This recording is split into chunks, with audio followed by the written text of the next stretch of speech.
You have to puke it up, said C. You have to get it down there and puke it up. I mean, down past where you can feel it, you know? She gestured earnestly at her chest. She had this old-fashioned cotton nightgown on, lace-colored brilliant under the bathroom lights. Above the collar, her skin looked gray. She had bones like a bird. She was so beautiful. She was completely beautiful and fucked. I mean, everybody at camp was sort of a mess. We were even supposed to be that way, at a difficult stage. But she took it to another level, herding us into the bathroom at night and asking us to puke.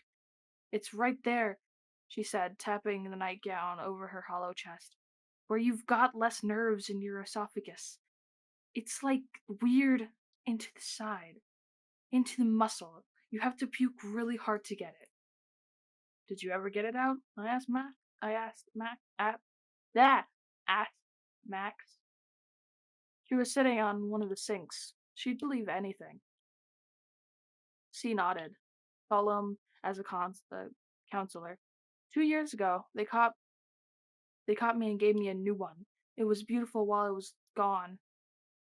I'm telling you, it was the best.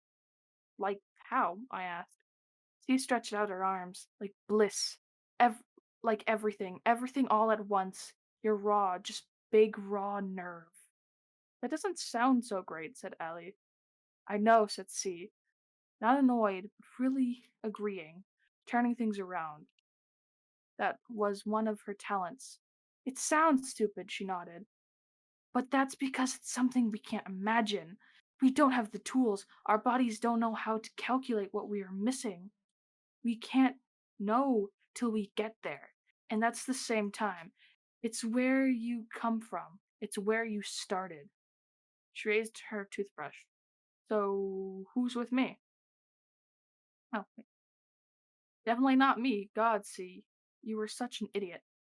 Apparently, a girl named Puss had told her about the bug, and C, being C, was totally open to learning new things from a person who called herself Puss.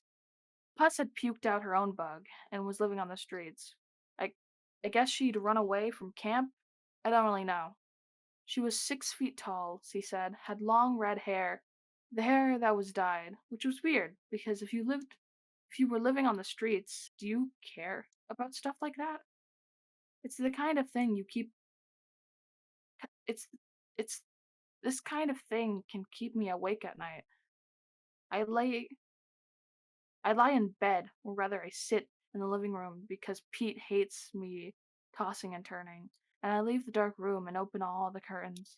I watch the lights of the city and think about this girl, Puss, getting red hair dye at the grocery store and doing her hair in the bathroom at the train station. Did she put newspaper down? And what if somebody came and saw her? Anyway, eventually C met Puss in the park, and Puss was clearly down and out and a hooker, but she looked cool and friendly, and C sat down beside her on the swings. You have to puke it up. We'd only been at camp for about 6 weeks. It seemed like a long time, and long enough to know everybody. Telling everything felt stretched out at camp, the days and nights. Yet in the end, it was over so fast, as soon as you could blink. Camp was on its own calendar, a special time in life. That was Jody's phrase. She's she was our favorite counselor. She was greasy and greasy and enthusiastic, with a skinny little ponytail. Only a year or two older than the seniors. Camp is so special. The thing with Jody was she believed every word she said. It made it really hard to make fun of her. That night, the night in the bathroom, she was asleep down the hall underneath her mother figure, which was a little stuffed dog with Florida on its chest.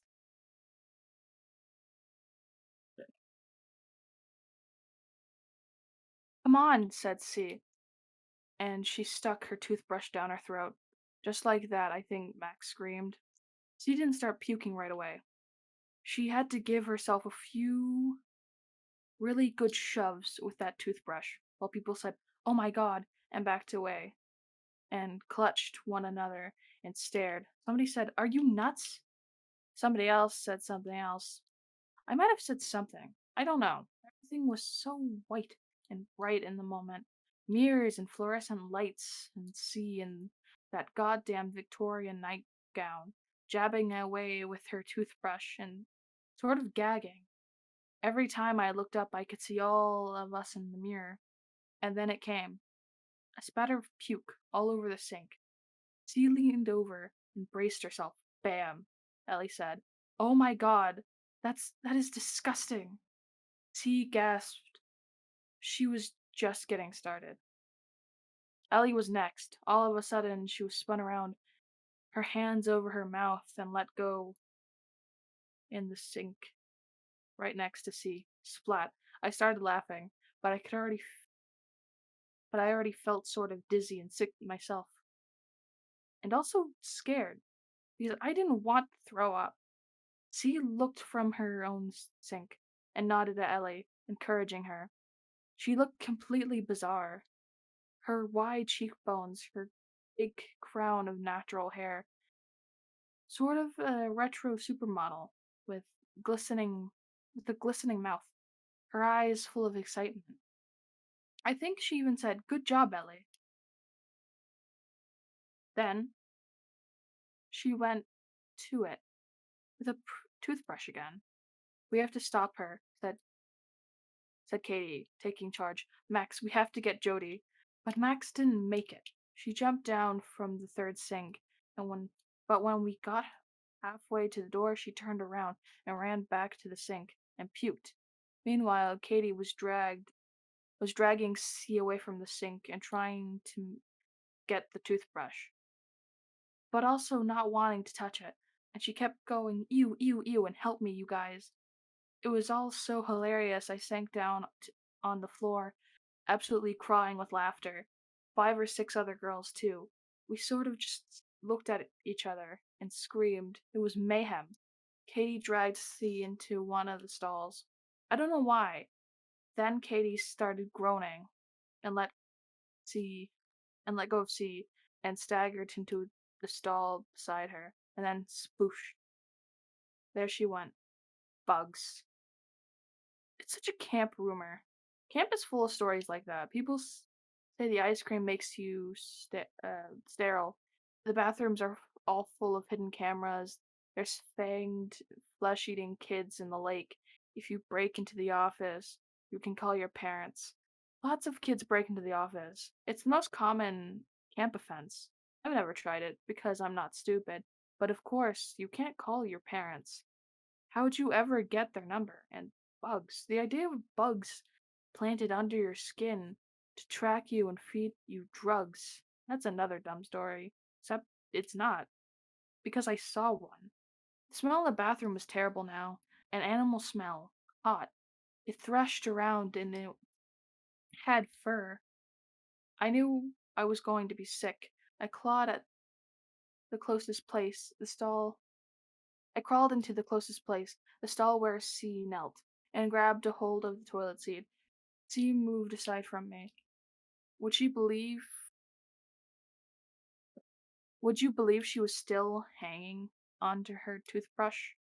I think we both threw up a couple of times. Then she made this awful sound beyond anything, her whole body taut and straining. Something flew into the toilet with a splash.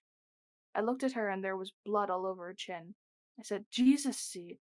I thought she was dying. She sat there coughing and shaking, her eyes full of tears and triumph. She was on top of the world. "Look!" she breathed. I looked, and there, in the bowl, half hidden by puke and blood, lay an object made of metal. It actually looked like a bug. Sharp, smeared legs. The blood smeared legs. "Shit," I said. I flushed the toilet. "Now you," said C, wiping her mouth and on the back of her wrist. "I can't." "Tisha, come on." See, I couldn't. I really couldn't. I could be sick. In fact, I felt sicker than ever, but I couldn't do it that hard. I remember the look in your eyes. You were so disappointed. You leaned and spat some blood into the toilet. I whispered, "Don't tell anyone, not even the other girls." "Why not? We should all know. Just trust me." I was already scared, so scared I couldn't bear the idea of camp without you. Yeah, I have no idea what the fuck is going on. We barely slept that night. We had to take uh, we had to take showers and clean the bathroom. Max cried the whole time, for but for at least part of the night, I was laughing. Me and Katie fighting disinfectant powder everywhere, or flinging disinfectant powder everywhere. Katie was cool, always in sweatpants, didn't give a shit about anything. "You know your friend has is a headache, right?" she said. It was the first time anybody'd called to see my friend.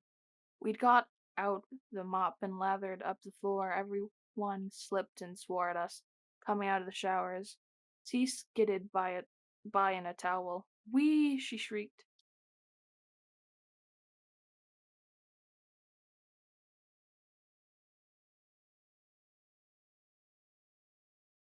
"You cannot feel your bug." I've pressed so hard on my chest. I know. I could feel it, said C. After they put it back in, it wasn't exactly a physical thing. She couldn't trace the shape of the bug inside her, but she could feel it working. "Bug juice," she said, making a sour face. She could feel bug juice seeping into her body. Every time she was going to be angry or afraid, there'd be this warmth in her chest, a feeling of calm spreading deep inside. I've only noticed it after I've had the bug out for a couple of weeks. How how did your parents know you needed a new one? Didn't need one. How did they know it was gone? Well, I kind of had this fit. I got mad at them and started throwing food. We were sitting on my bed, under my mother figure, a lamp with a blue shade. A blue light brought out the strains of C's Victorian nightgown. We were both painting our toenails cherry pink, balancing the polish of my life's on my life skill life skills textbook, taking turns with the brush. "We should do it," they said. "I feel better. I'm so much better." I thought I thought how in a minute we'd have to study for our life skills quiz. I didn't think there was bug juice in my body. I couldn't feel anything. "I'm so much better," C said again. Her hand was shaking. Oh, C. The weird thing is, I started writing this after Max came to visit me, and I thought I was going to write about Max. But then I started writing in my book. Writing in your book. What? Why is Why? This book you left me, my mother figure, you practically threw it at me. Take it. It was the worst thing you could do. Take somebody else's parent figure, especially the mom. Or maybe it was only us girls who cared so much about the moms. Maybe for the boys it was the dads. But anyways, but anyways, taking taking one was the worst. You could practically expect the other kids to kill you. A kid got put in the hospital that way in a different camp, the one on the east side. We all but we all knew about it at our camp. They stung him up with electric wires. Oh, they strung him up with electric wires. Whenever we told the story, we ended by saying that we would have done it to that kid and that it was always much worse. But you threw this book at me, see? And what could I do? Jody and Duncan? Duncan were were trying to grab your arms, and the ambulance was waiting for you downstairs. I caught the book clumsily. crumpling it. I looked at it later, and it was about half full of your writing, I think. They're poems. Dank smells underground. Want to get back. No pill for it. I need you. I don't know. Are they poems? If they are, I don't think they're very good. A nap could be a door in an abandoned car. Does that even mean anything? Eat my teeth. I know them all by heart. I picked up this book when Max left. I wrote, "You have to puke it up." All of a sudden, I was writing about you, surprising myself. I just kept going, remembering camp, the weird, sort of humid excitement here. The cafeteria louder than the sea, the shops. Remember the shops? Lulu's was the best. We'd save up our allowance and go there. Down in the basement, you would get used stuff for cheap. You got your leather jacket there. I got those red shoes with flowers on the toes. I loved those shoes so much. I wonder where they went. I wrote I wore them every mixer. I was wearing them when I met Pete, probably with my white dress, another Lulu's purchase I don't have now. It was summer. The mixer had an island theme. The counselor had constructed the sort of deck overlooking the lake. God, they were so proud of it. They gave us green drinks with little umbrellas in them and played lazy, sighing music. And everyone danced. And Pete saw a shooting star, and we were holding hands. And you were gone forever. And I forgot you. I forgot you. Writing isn't so wrong, it's a life skill. I don't remember what my parents looked like. A parent figure cannot be a photograph. It has to be more of a natural object. It's supposed to in for someone, but not too much. When we got to camp, we were all supposed to bring our parent figures to dinner the first night. Everyone squeezed in at the cafeteria tables, trying to find a place beside their dinner trays for their figures. Those calendars and catcher mitts and scarves. I felt so stupid because my mother figure was a lamp and there was no place to plug it in. My father figure was a plaque that says, "Always be yourself." Jody came by as the counselors were all going around meeting the parents, and she said, "Wow, Tisha, that's a good one." I don't even know if I picked it up. It picked it out.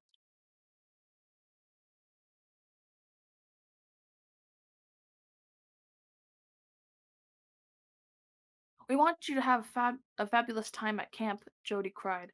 She was standing out at the front of the other counselor, Paige and Veronica and Duncan, who we'd later call Husky Duncan, and Eric and Carla and the others.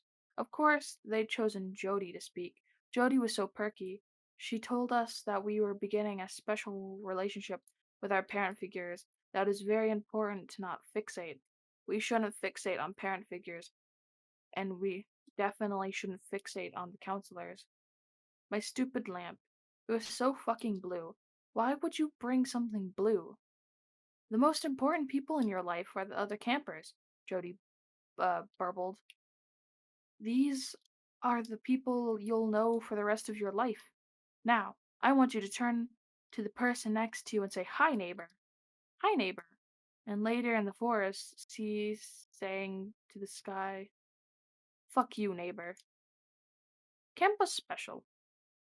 We were told it was special. At camp, you connected with people and with nature. There was no personal tech. That freaked a lot of people out at first. We were told that later we'd be able to get online again, but we'd be adults and our relationships would be in a place and we would have learned our life skills and we'd be ready. But now this is special.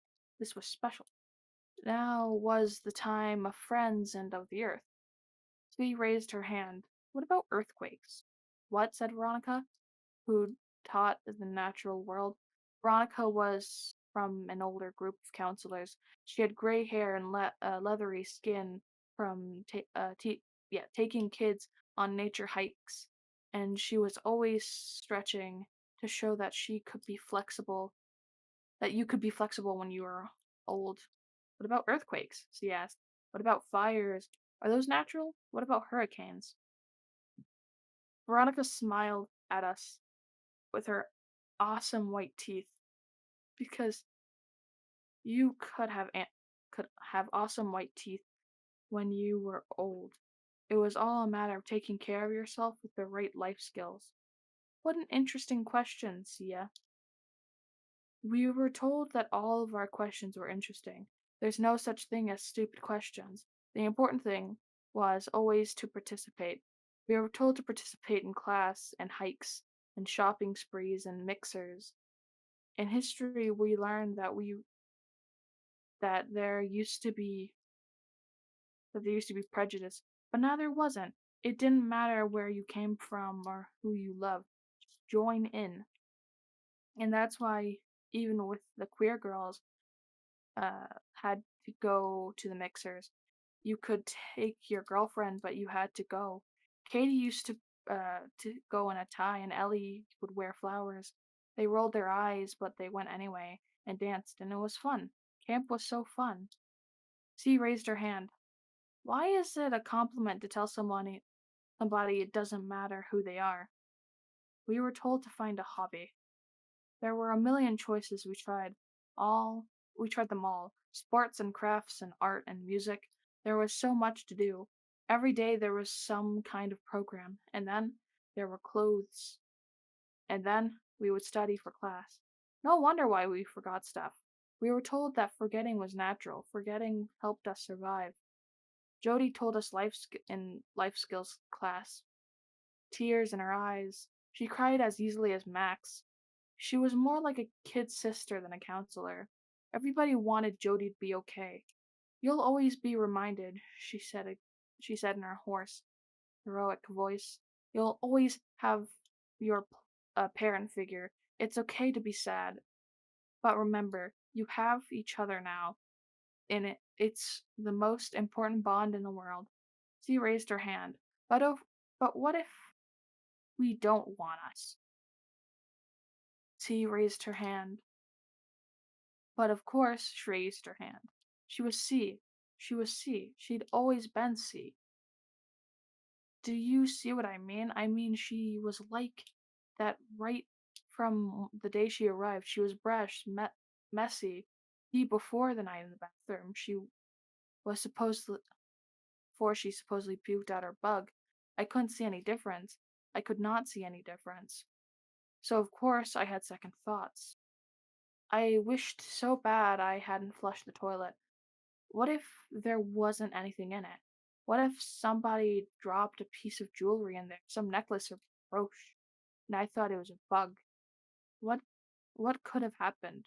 Camp was so fun. Shaving my legs for the mixer, wearing red shoes. We were all so lucky. Camp was the best thing ever. Every child at camp. That was the government slogan. ECAC. She used to make this gag face whenever she said ECAC. Ick. Sick.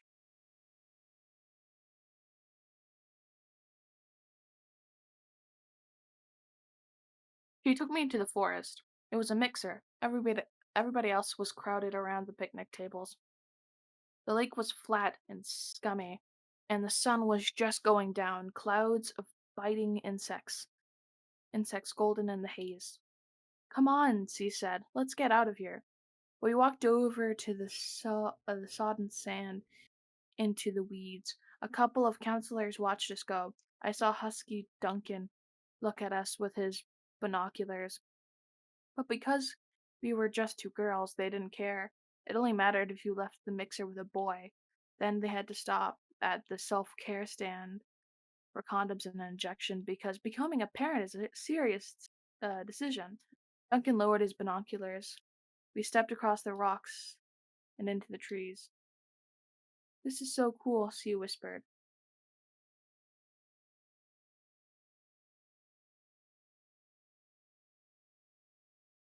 I didn't really think it was cool. It was weird and sticky in there, and it was sort of dark. The weeds kept tickling my legs, but I went further because of C.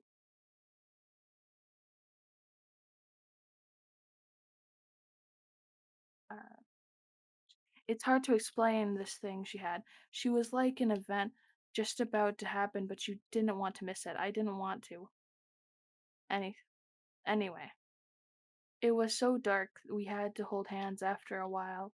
C walked in front of me, pushing branches out of the way, making loud crackling sounds, sometimes kicking to break through the bushes. Her laugh sounded close, like we were trapped in the basement at Lulu's. That's what it was like, being trapped in this amazing place where everything was magically half price. I was so excited and then horrified because suddenly I had to take a dump. Fuck? There was no way I could hold it in. Wait a second, I told C, too embarrassed to tell her to go away. I crouched down and went to wipe myself with leaves. I'm sure C knew what was up, but she took my hand right again after I was done. She took my disgusting hand. I felt like I wanted to die.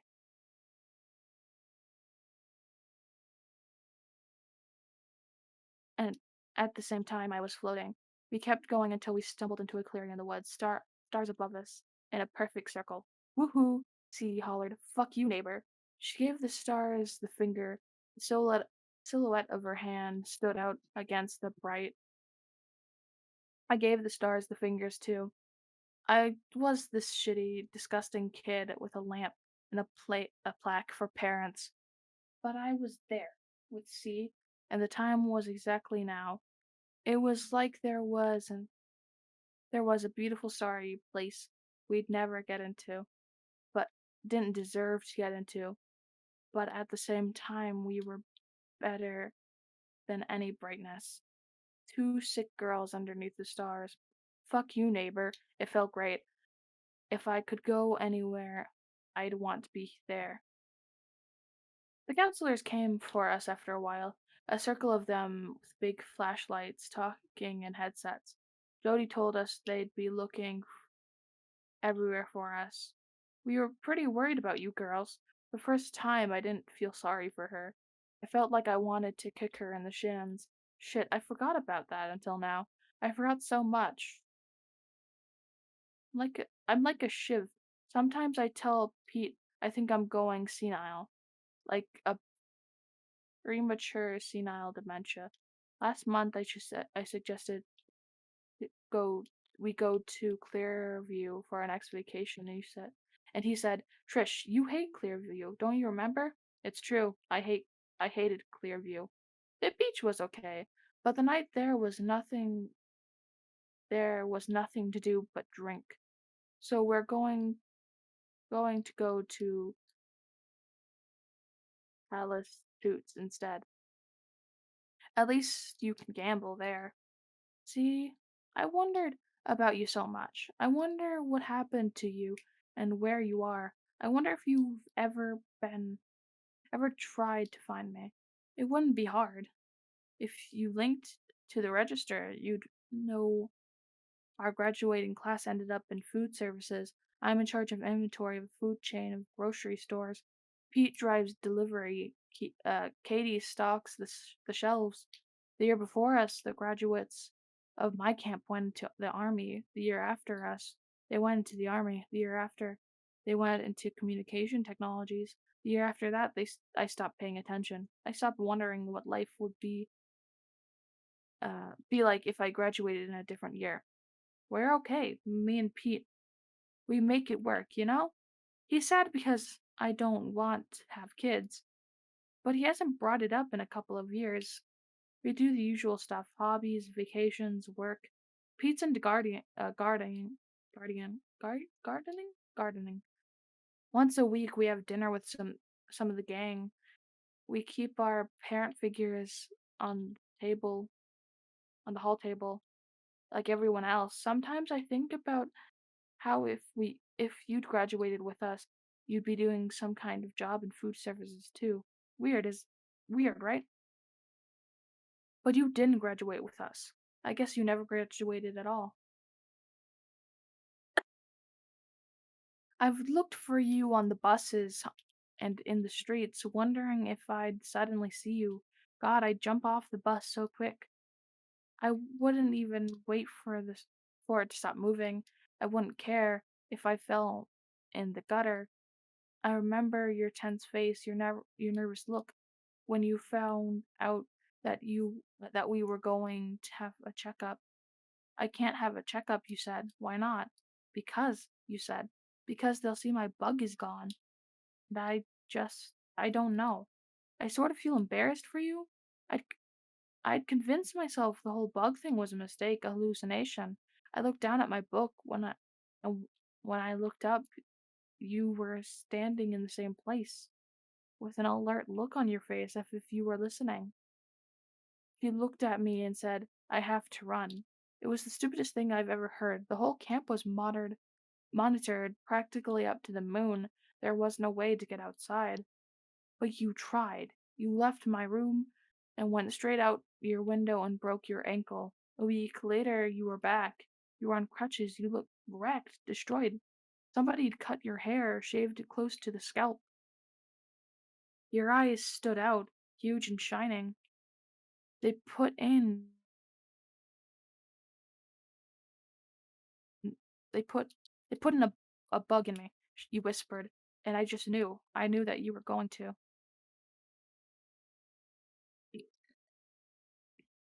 Max came to see me a few days ago. I felt sick ever since. Max is the same hunched, timid. You'd know if you'd know her if you saw her. She sat in my living room, and I gave her coffee and lemon cookies, and she took one bite of a cookie and started crying. See, we miss you. We really do. Max told me she's pregnant. I said congratulations. I knew she and Evan had been wanting one for a while. She covered her eyes with her hands. She she still bites her nails. One of them was bleeding, and she just cried. Hey Max, I said. It's okay.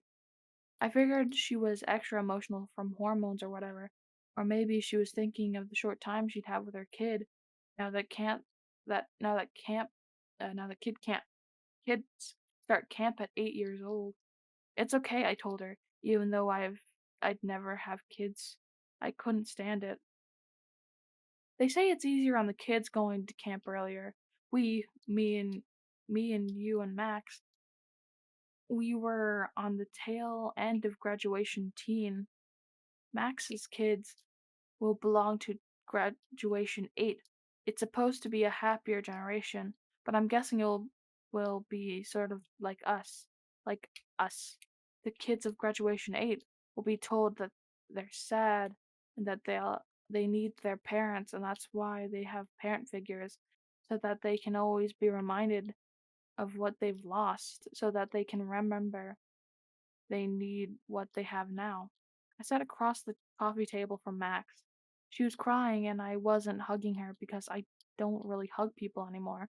Not even Pete, really. I'm sort of mean that way. It's just how I turned out. And Max said, Do you remember the night in the bathroom with C? Do I remember? Her eyes were all swollen. She hiccuped. I can't stop thinking about it. I'm scared, she said. She had sent a report to her doctor every day on her phone about how she was feeling. As she vomited, her morning sickness wasn't too bad. She'd thrown up twice, and both times she had to go in for a checkup. So, I said, so they always put you to sleep, you know. Yeah. I just said, yeah. Just sat there in front of her and said, yeah, like I was a rock. After a while, I could tell she was feeling uncertain, and then she felt stupid. She picked up her stuff and blew her nose on and went home. She left the tissues on the table, one of them spotted with blood from her bitten nail. I haven't really been sleeping since she left. I mean, I've always had trouble sleeping, but now it's a lot worse, especially since I started writing you in your book. I just feel sick, see? I feel really sick. All those checkups so regular, everyone gets them. But you're definitely supposed to go in if you're feeling nauseous, if you vomited. It might be a super flu. The world is so full of viruses. Good health is everybody's business.